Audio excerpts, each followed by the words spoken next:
I'm Dr. Devra Davis, and I'm here in Australia talking about my new book, Disconnect. I'm an epidemiologist and a toxicologist, a fellow of the American College of Epidemiology and formerly the American College of Toxicology.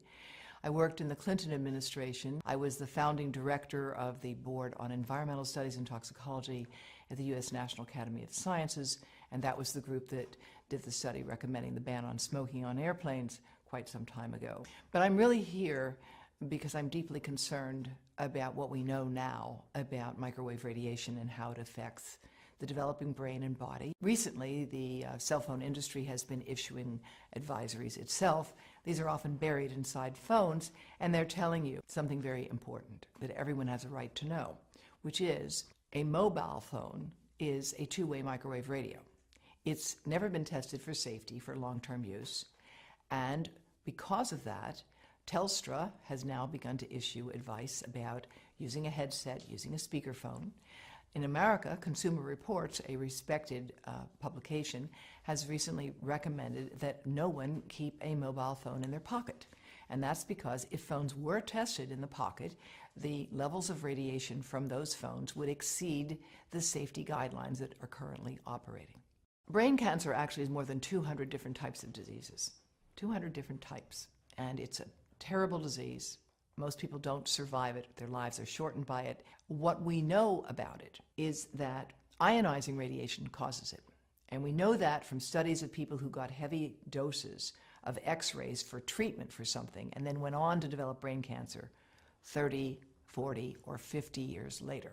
Studies have been done that have looked at what happens to neural stem cells, baby stem cells, brain cells, when you expose them to mobile phone radiation. And what those studies find is that if you expose those cells, you can look at their membranes, and you find the membranes are weakening and opening.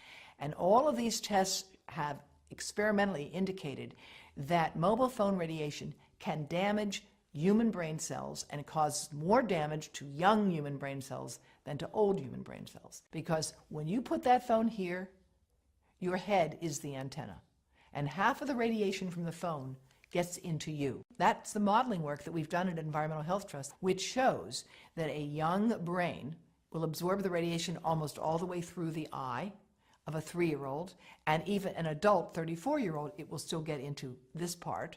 And we are seeing effects of many different sorts as a consequence of this. Those who are on the front line of dealing with young children are deeply concerned about this at a professional level in the United States and around the world. In Israel, as well as France, as well as Belgium and Taiwan, there's an active government program to discourage the use of mobile devices by young children. There's a growing literature showing that prenatal exposure to mobile phone radiation causes serious defects in the offspring.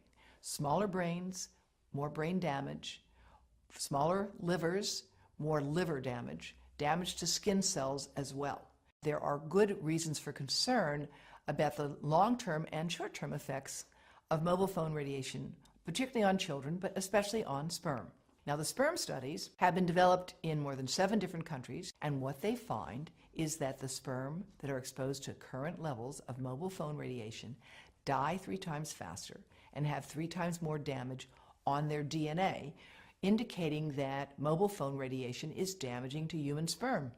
More than 100 scientists have joined with me and with the chief of obstetrics and gynecology at Yale University Medical School. We have put together the Baby Safe Project, and they are handing out information to every pregnant woman that walks into Yale New Haven Medical Center, $4,500 a year, telling them how and why they need to avoid exposing the pregnant abdomen to mobile phone radiation. The breast cancer story in mobile phones is complex, as breast cancer is a complicated disease. Most of the women who get breast cancer are age 50 and older. However, growing numbers of young women are developing this disease who don't have any of the inherited risk factors for it at all, who have no family history of it, but they have one thing in common. They have all stored a mobile phone right in their bra. And in several cases, the tumors have developed right under the antenna of the phones. No phones are tested for little kids, for babies playing in their bouncy chair, for toddlers sitting in front of an iPad on an iPotty, for pregnant women holding these things over their bodies. There are no tests of radiation absorption. That's why we at Environmental Health Trust are doing that modeling now, and we would like to work, of course, with industry to further validate our models.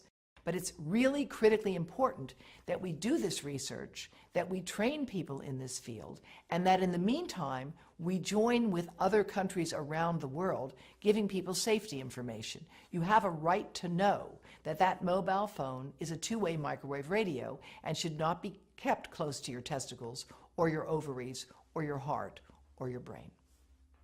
And where we are with this issue today is where we were with cars and seatbelts.